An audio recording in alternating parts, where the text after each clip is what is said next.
Kilometre पश्चिम रावर्ट्सगंज मुख्यालय का नाम है। मैं यहाँ खड़ा हूँ मडरा मंदिर। मडरा मंदिर जिसे कभी मंडप के रूप में पूजा जाता था। मंडप यानी लगभग 2.5 से 3 बीघे में पूरा ये परिसर था। लोग बताते हैं पूरे इस परिसर में जिस तरह की नागर शैली, द्रविड़ शैली और बेसर, नागर और द्रविड़ शैली की उभय स्थिति है। बेसर, नागर शैली और द्रविड़ शैली दोनों में बेसर की दोनों का मिश्रित भाग है। तो दोनों के मिश्रित भाग नागर शैली, मंदिर निर्माण की शैली नागर शैली स्थापत्य कला में, और स्थापत्य कला में बेसर शैली, दोनों द्रविड़ शैली का मिश्रित भाग बेसर शैली में निकाला गया। नीचे 4 तरफ चौकोर नींव, बीच में कोने कोने कटे हुए भाग, और इसके बाद ऊपर सीधा सीधा दीवार, इसके ऊपर कलश, वर्तुल आकार, आमलक स्थिति, अस्थि स्थिति, ये सब स्थापत्य कला के नमूने हैं। इन स्थितियों में देखें हम तो न तो यह द्रविड़ शैली का मंदिर है, न नागर शैली का है। बेसर शैली की भी अगर बात करें, दोनों का मिश्रित भाग, तो दोनों के मिश्रित भाग में भी इससे यह कुछ न कुछ पृथक है। गुप्तकालीन समय में क्षेत्रीय स्तर पे मंदिरों के निर्माण की प्रक्रिया बदलती गई, ऐसा इतिहास उल्लेख करता है। जब निर्माण की प्रक्रिया बदलती गई तो इसी में कई शाखाओं या कई शिखाओं के निर्माण शैली के कह लें, इसका समन्वय रूप है। विंध्याचल मंडल में उत्तर प्रदेश के यह कह लें कि एकमात्र मंदिर ऐसा यहाँ पे निर्मित है जिसके चतुष्कोणी तो है, लेकिन चतुष्कोणी के बाद बीच बीच में शाखाएं इसकी उभरती गई हैं। अष्टकोणीय सीधा तो नहीं कह सकते हम 8 कोण उसके, लेकिन बीच में उभरते उठते भागों को देख करके हम इसे अष्टकोणीय कह सकते हैं। कहने का सारांश ये कि इसमें जो शंकाएं होती हैं, जो बातें आती हैं, जिस तरह से खजुराहो की बात करें हम, तो खजुराहो में मंदिर क्यों बने, कैसे बने, उस पूरे नगर में क्रूरतम जंगली जानवरों के रहते हुए उसी भाग में केवल मंदिर ही क्यों बने, आसपास महल क्यों नहीं बने खजुराहो में, ये जहाँ चिंतनीय है, ये जहाँ आज भी कहीं उल्लिखित नहीं है कि वास्तव में हुआ कैसे वो। उसी तरह से इस इलाके में भी कभी जंगल का इलाका हुआ करता था। विंध्य का क्षेत्र है ये, विंध्यांचल है ये, कैमूर घाटी के पास की स्थिति है। और यहाँ भी देखें तो वही स्थितियाँ यहाँ भी रहीं। वहाँ का खजुराहो में देखें तो कंदरिया, नागर शैली में देखें तो द्रविड़ों में देखें, और आगे बढ़ते जाएं तो कर्नाटक, आंध्रा से लेकर के महाराष्ट्र से लेते हुए पल्लव वंश, चोल वंश और राष्ट्रकूट, इन सबों के निर्माण शैलियों की परंपराएं कुछ कुछ बदलती गईं। दक्षिण भारत से लेकर यहाँ तक, अगर हम उत्तर भारत की बात करें तो विंध्य से गंगा तक के में नागर शैली का निर्माण हुआ है। नागर शैली में स्थापत्य कला विकसित हुई, लेकिन बाद में कहीं कहीं उसको नर्मदा के किनारे तक मान लिया जाता है। बेसर शैली की बात करें हम तो विंध्य से लेकर के, इस विंध्यांचल का क्षेत्र है, विंध्य से लेकर के कृष्णा नदी यानी महाराष्ट्र के बालेश्वर तक का ये प्रसार क्षेत्र है। तो इसी बीच में यहाँ पे हम ये उल्लेख करना चाहेंगे कि यह मिश्रित भाग इसका इसलिए बना, इसके ठीक बगल में एक बड़ा सरोवर है जिसके तटबंध केवल 2 तरफ हैं। वह भी मोटी मोटी चट्टानों को पट्टिका बना करके उसका बढ़ा गया था। आज तो अवशेष उसके बचे भी नहीं हैं, या विदीर्ण हो गए हैं, या कहीं लोग बार बार उठाते जा रहे हैं अपने प्रयोग के लिए, वो अलग बात है। लेकिन ये 5 बीघे के आसपास का लोग बताते हैं कि ये तालाब है बड़ा पूरा। लेकिन इसमें अगर हम परिवर्तित स्थिति में देखें गुप्त काल में, तो ये स्थिति आती है कि जब और शाखाओं को मिला करके मिश्रित रूप प्रदान किया गया स्थापत्य कला का, तो ये स्थितियाँ आती गईं कि कल्याणी या पुष्करणी वहाँ पे हुआ करता था, लंबा कैंपस हुआ करता था, परिसर हुआ करता था।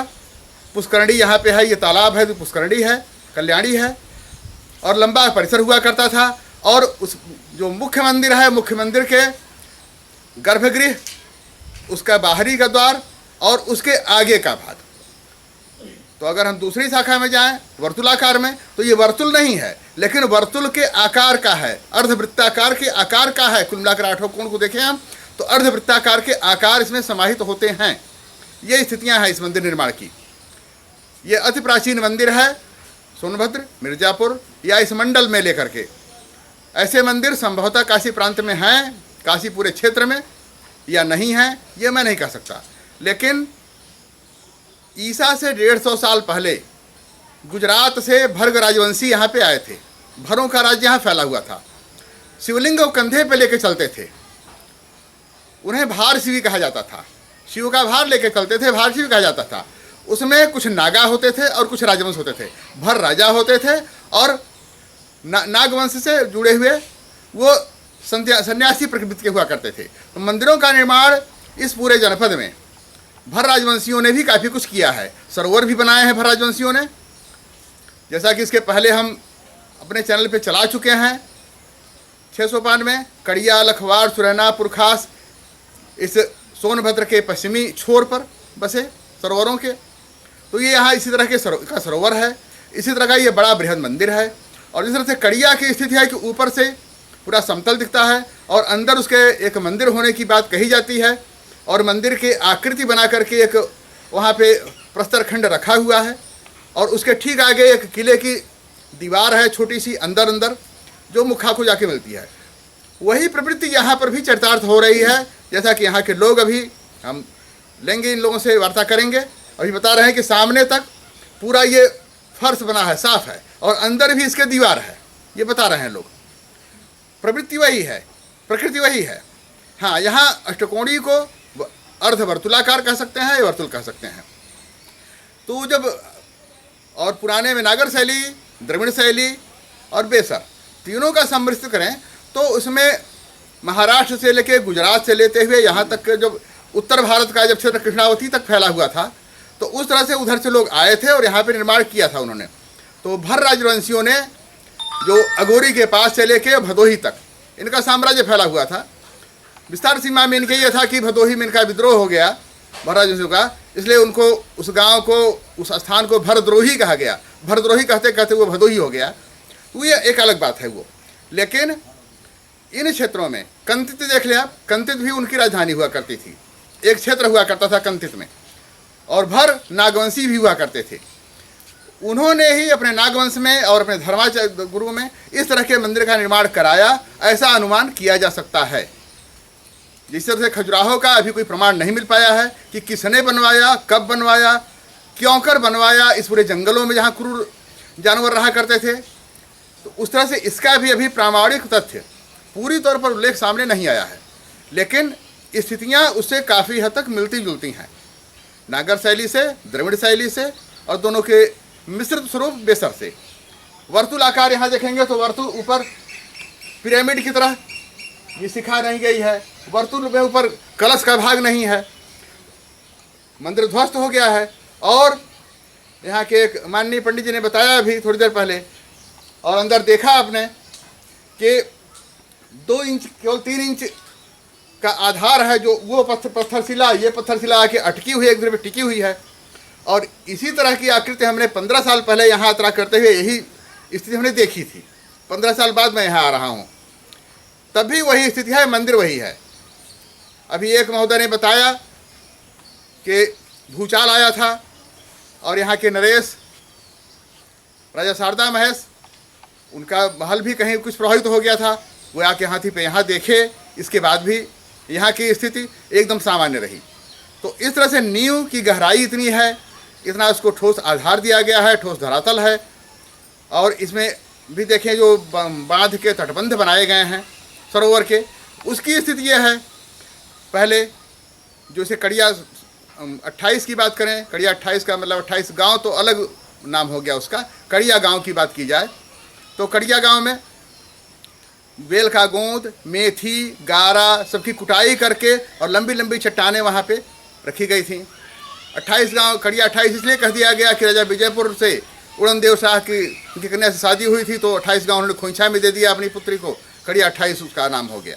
वो अलग बात है।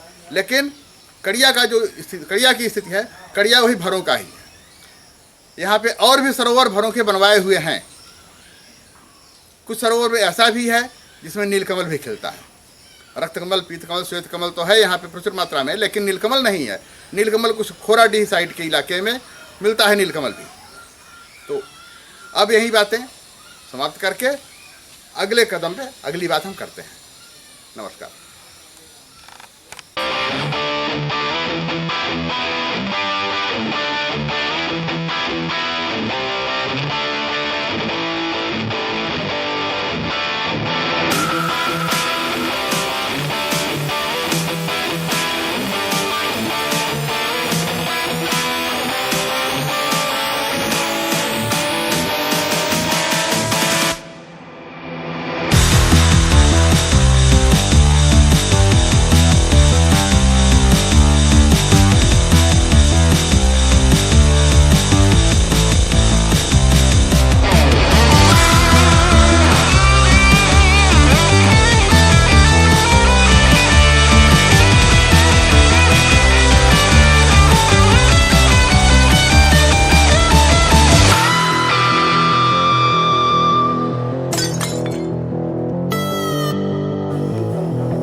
मडरा गांव के मंदिर के ठीक समक्ष प्रवेश द्वार के पास मैं उपस्थित हूं और जैसा कि ऐतिहासिक कृतियां बताती हैं, उल्लेख है कि दक्षिण में खास तौर से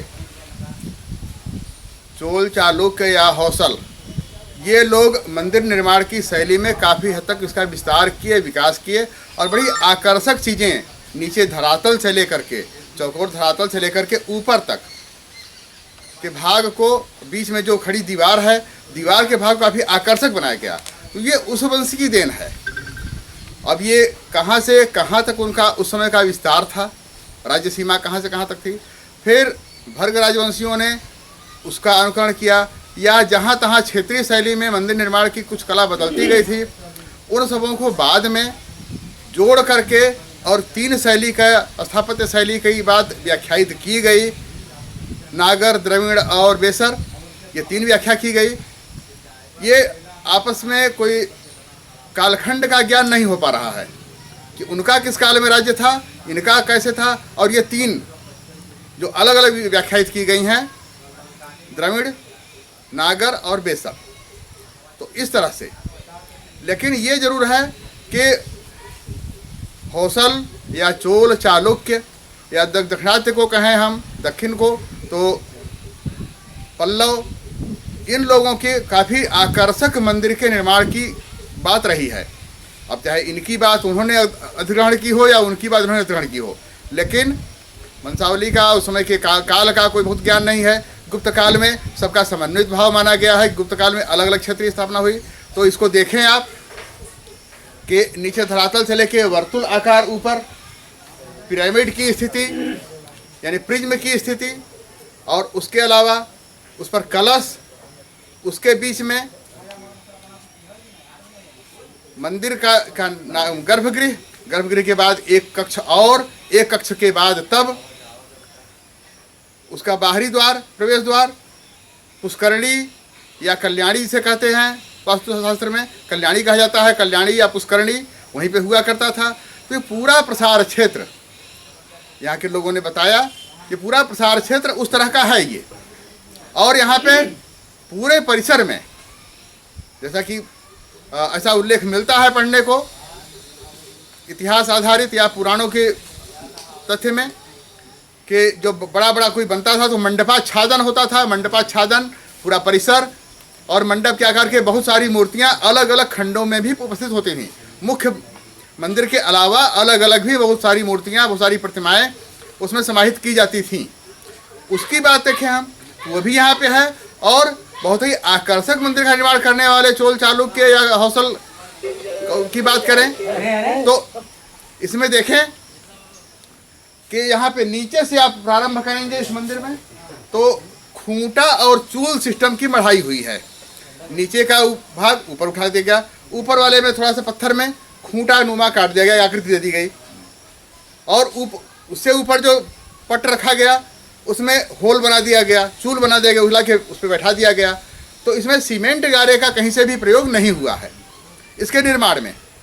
बावजूद इसके भूकंप आने पर भी, अभी आप लोगों ने बताया, हम मौजूद लोगों ने, भूकंप आने पर भी इस मंदिर परिसर पे कोई असर नहीं पड़ा, जबकि आसपास में बहुत सारे भवन ध्वस्त होने के कगार पे हुए या ध्वस्त भी हो गए। यहीं सामने देखें तो अभी यहाँ के लोगों ने बताया कि ये जो कच्चा घर बना है खपरेल का, यहाँ से लेकर के उसके और उत्तर तरफ से लेकर के आगे पूरब तरफ काफ़ी हद तक, इमली के पेड़ तक काफ़ी दायरा है इस मंदिर के निर्माण का। और मूर्तियाँ आज भी ज़मीन की खुदाई में मिलती रहती हैं, और ज़मीन की खुदाई में नहीं, लोगों ने ये भी बताया कि यहाँ पे सरोवर के में भी जब इसकी खुदाई की जाती है तो यहाँ भी तमाम प्रतिमाएं हैं, अलग अलग तरह की प्रतिमाएं हैं। तो ये मूर्तिकला का अक्षय भंडार है ये। अगर इससे अलग विधा में हम जाएँ बात करें तो भारत की सांस्कृतिक विरासत पुस्तक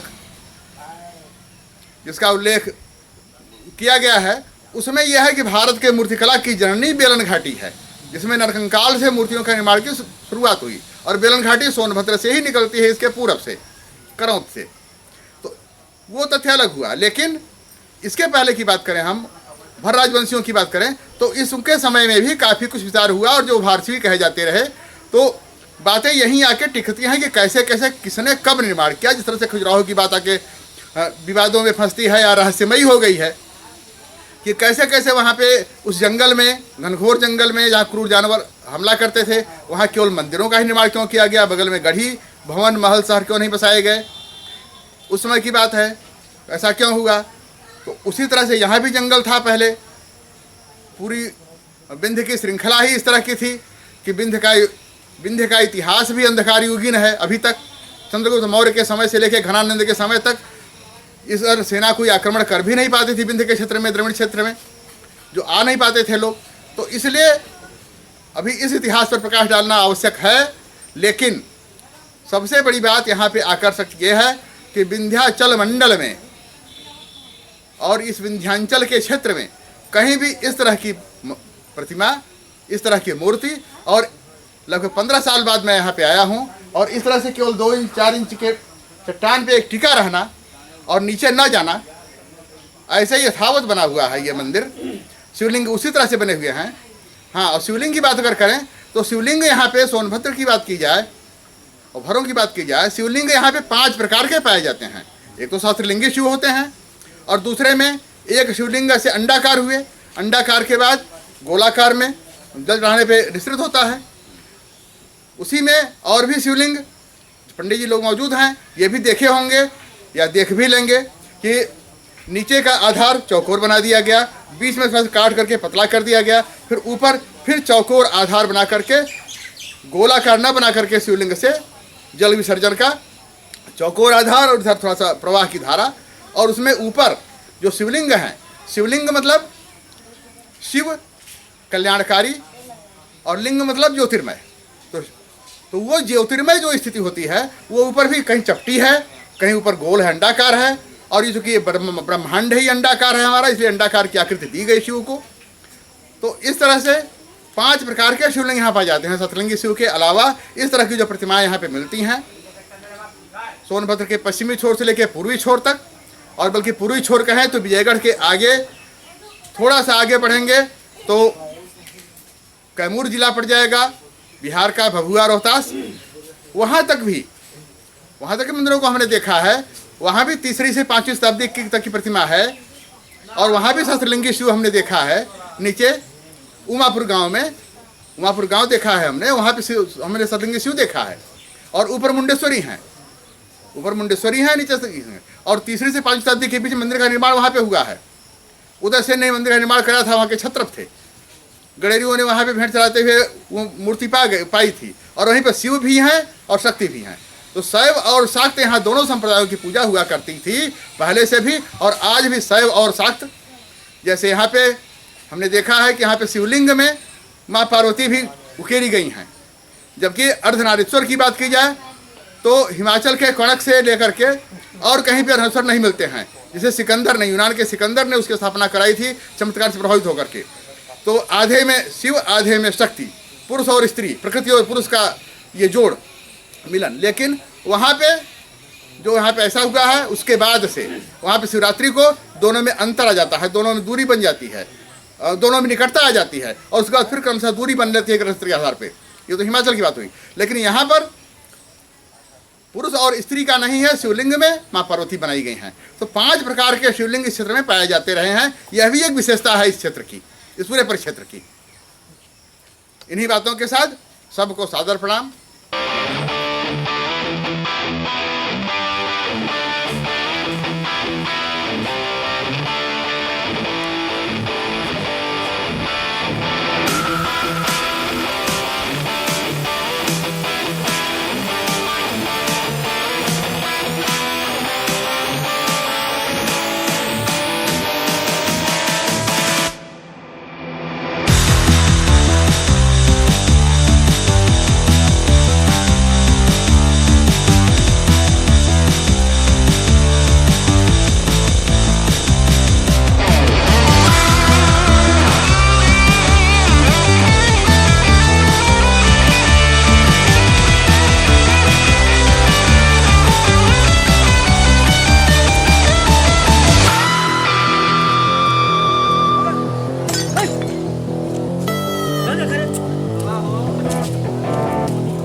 यह है मडरा मंदिर का पृष्ठभाग। अभी मैं बोल रहा था कुछ देर पहले, तो प्रवेश द्वार पर जहाँ से मंदिर के अंदर घुसने की, गर्भगृह में जाने की बात है। और ये मैं पीछे खड़ा हूँ। यहाँ पे देखें आप कि नीचे से लेकर ऊपर तक जिस तरह से आकर्षक प्रतिमाएं एक दूसरे पर आश्रित करते हुए ऊपर को बढ़ी गए हैं, बढ़ती चली गई हैं। इस तरह से देखें आप इस दृश्य को, एक दूसरे को आश्रित प्रतिमाएं ऊपर से को चढ़ती चढ़ती बढ़ती चली गई हैं, ऊपर तक पहुंच गई हैं, ऊपर के शिखर तक। शिखर पे वो प्रिज्म है, वर्तुल है, क्या है, यह तो भाग इसका ध्वस्त हो चुका है। और यहाँ की पुरानी पीढ़ी तक नहीं बता पाती हैं कि ऊपर पे किस तरह से प्रिज्म के आकार का मंदिर था, या वर्तुल था, या उसके कलश कैसे थे, आमलकी था, क्या क्या व्यवस्था थी ऊपर की, ये तो लोग नहीं बता पाते हैं। लेकिन इस समय की स्थिति यहाँ देखें आप, तो ऐसे ही कितने कोण हैं इस मंदिर के अग्रभाग से पृष्ठभाग तक। कोण देखते जाएं तो 8 कोण से अधिक, और कोई भी एक सीधी रेखा में, अगर नागर शैली की बात करें हम तो सीधी रेखा में होता है नागर शैली का मंदिर निर्माण स्थापत्य कला में। अगर हम द्रविड़ की बात करें तो सीधी रेखा में कुछ ना कुछ कहीं अस्त मार्ग आता है, किनारे किनारे कटता जाता है। लेकिन इन दोनों से अलग, इन दोनों का मिश्रित भाग बेसर शैली, उससे भी अलग है। ये मंदिर निर्माण शैली एकदम अनूठी है। और इसका तात्पर्य बगल में देखें आप तो ये इस जगह पे तो ये तंत्र का प्रतीक है।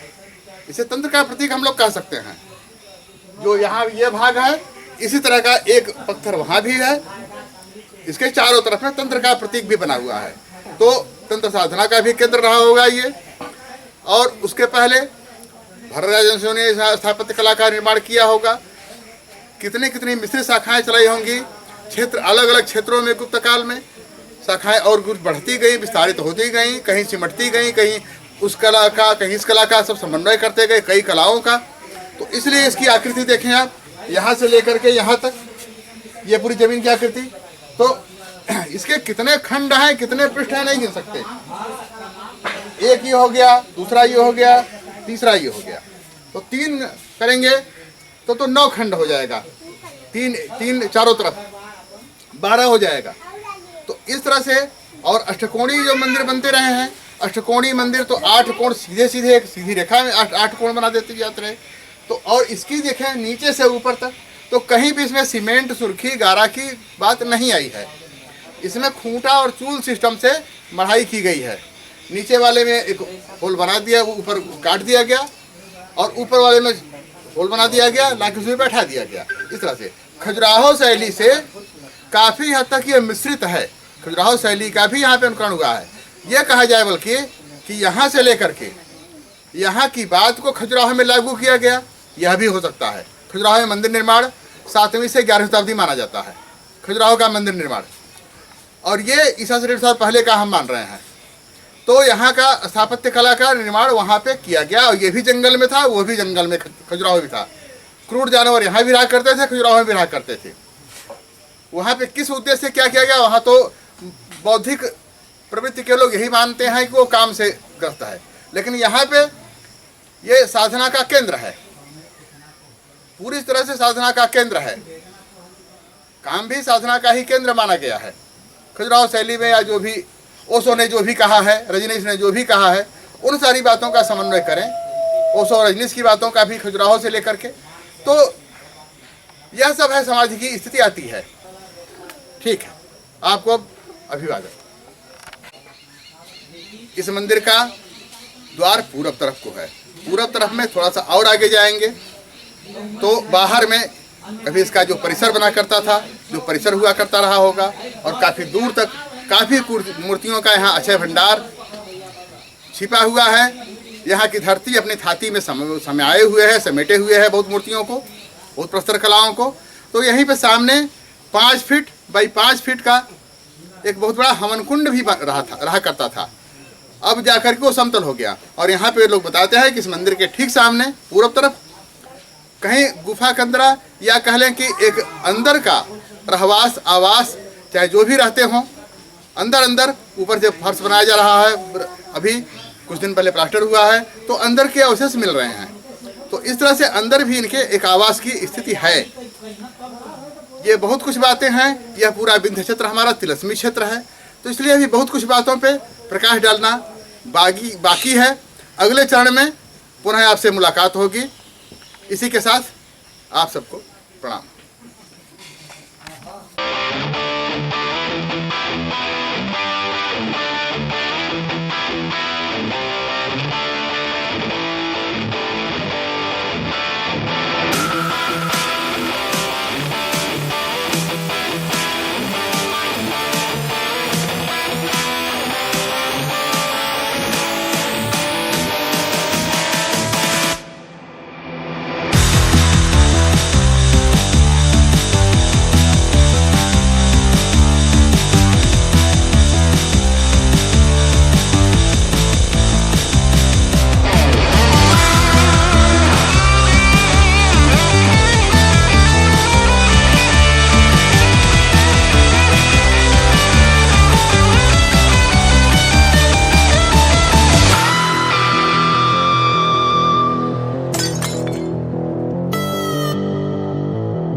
मेरा नाम अमरीश चंद्र पाठक, ग्राम मड़रा, पोस्ट राजपुर, ग्राम सभा संजरी के रहने वाले हैं। यहाँ का मंदिर आज से नहीं, कई सदियों से जनता के चला आ रहा है। अंग्रेज के ज़माने से ही इसके कोई बता नहीं पा रहा है कि यह कब से मंदिर बना हुआ है। इसमें शिव जी की मूर्ति है, और इसके नीचे सुर्खी चूने से करीब करीब आधा 1 मील के अंतर्गत उसकी लंबाई चौड़ाई में बना हुआ था। और इसके बाद प्रधान जी ने उसको जीर्णोद्धार करवा दिया है और चारों तरफ से उसकी बाउंड्री छड़ दीवारी हिन तेन मरम्मत इस समय देखने लायक हो गया है। जितने भी वहाँ पर पत्थर हैं सभी पत्थरों के अंदर उसमें मूर्तियाँ बनाई गई हैं। और तालाब है, तालाब दो तरफ से है, उसका भीटा दोनों तरफ से है। जिले के मणरा गांव श्री देवेंद्रनाथ मिश्र जी बोल रहे हैं। मणरा शिव मंदिर के सामने से यहाँ के विषय में लोग बताते हैं कि एक जमगांव के बाबू साहब थे, यहाँ से कोई पत्थर उठा ले गए थे, उनको प्रिय लगा था, लेकिन रात में उनको स्वप्न हुआ, फिर सुबह अपने हाथी से उस पत्थर को ले आकर यहाँ रखे, ऐसा लोग बताते हैं। आज बड़े सौभाग्य की बात है कि मुझे सोनबिंद गंगा चैनल के विषय में कुछ बोलने का अवसर मिल रहा है। और सर्वप्रथम मैं इसके संस्थापक डॉक्टर परमेश्वर दयाल श्रीवास्तव जी को साधुवाद देना चाहूँगा कि उन्होंने बहुउद्देशीय, हम इसे कह सकते हैं कि इस चैनल का जो उद्देश्य है वो सोनभद्र के विभिन्न क्षेत्रों का जो उनका गहन शोध है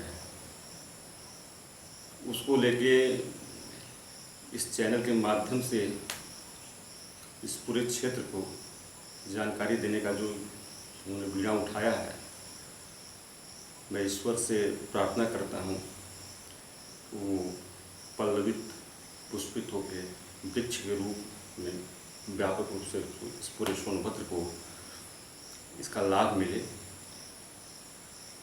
और मुझे ख्याल है कि एक इनका जो पिछला कार्यक्रम था पेड़ ग्राम में वन महोत्सव के दिन, उसी दिन इस चैनल का श्री गणेश भी हुआ था, उसमें मुझे रहने का शुभ अवसर मिला था। और उसमें वन क्षेत्राधिकारी और हमारे ब्लॉक के बीडीओ प्रमुख और मुझे स्वयं बोलने का, अपने विचार प्रकट करने का अवसर मिला।